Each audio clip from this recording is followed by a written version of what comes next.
norms, traditions, behaviors, habits, lifestyle. As humans, we've not only been hearing these words, but we've also been actively applying them in our everyday lives. However, have we thought if these words could apply beyond humans? Naturally, your first instinct may be animals. Can these terms apply to animals? Can animals have their own set of socially accepted behaviors? Well, scientifically speaking, zoologists have not found enough hard experimental data to certainly prove that animals exhibit social learning. However, based on their observations, they do think it is plausible that animals could also have their own unique norms. Scientifically defined, enculturation is the process by which animals perform social learning through behaviors, and these behaviors benefit them in one way or another. They enhance the quality of life. Wait a minute. Enhance the quality of life. Does this phrase ring a very famous theory in your mind? Darwin's theory of natural selection, which states how organisms adapt to their environment over time, and they take on these behaviors because they benefit them in one way or another. Specifically, Andrew Whitten, a psychology professor, found this deep connection between natural selection and social learning through his work on chimpanzees. He went to Tanzania and he observed chimpanzees at two different sites, a site known as Gombe and a site known as Tai. Just like humans, chimpanzees also use tools such as rocks and sticks to complete their everyday tasks. However, he discovered that the specific ways these chimpanzees use their tools exhibit social learning.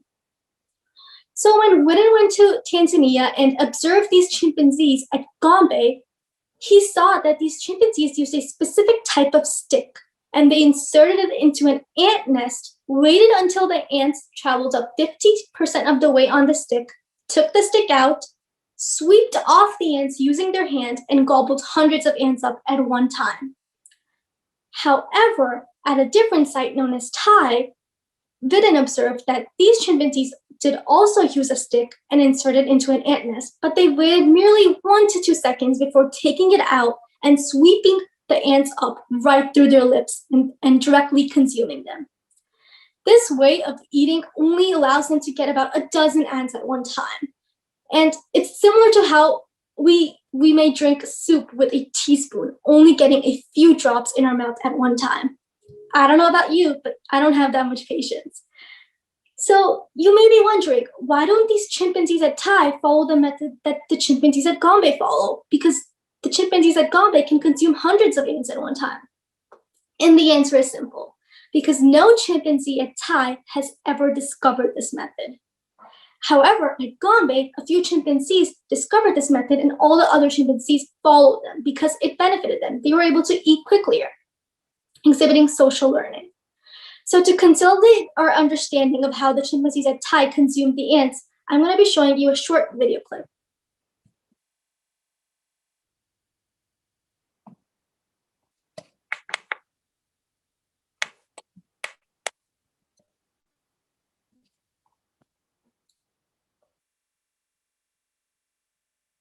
So here you can see the chimpanzee inserts the stick into the ant nest, takes it out, and sweeps up the ants through his mouth. And most of the ants fall down, so he barely gets a few ants in his mouth at a time. He does that repeatedly because he only gets a few ants at one time.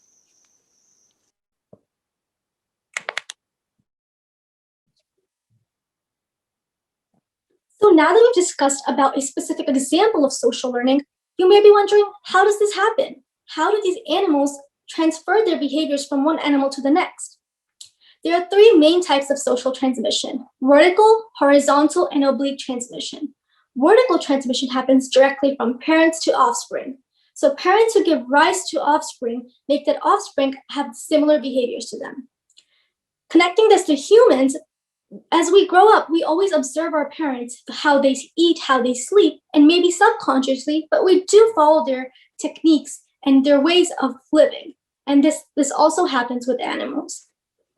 On the other hand, horizontal transmission occurs among a population of animals. As these animals are closely related and they observe each other perform everyday tasks, they may take on their behaviors and follow them.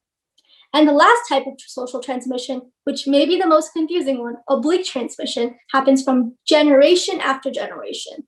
One generation of animals pass on their set of social behaviors to another generation.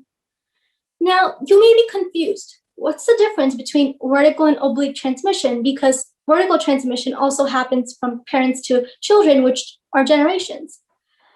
Well, this key difference lies in the fact that oblique transmission can happen from a grandparent to a grandchild as well, not just a parent to a child. So now that we've talked about a specific example of social learning in primates and the different types of techniques of social transmission, you may be wondering, what about non-primates? Has there been any observation of social learning among them?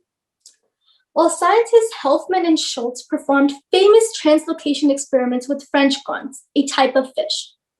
So fish native to one site were transported to a different site, and at this different site, these French grunts followed a very specific migration route. So scientists Helfman and Schultz wanted to see if these new fish would readily learn this new migration technique by living among these resident fish. And surprisingly, that's what they found.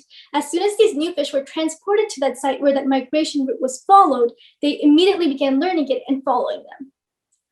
However, scientists Helfman and Schultz were still not satisfied. They weren't sure if these fish followed that migration route because of that specific site or because of that resident fish that lived there and followed that site.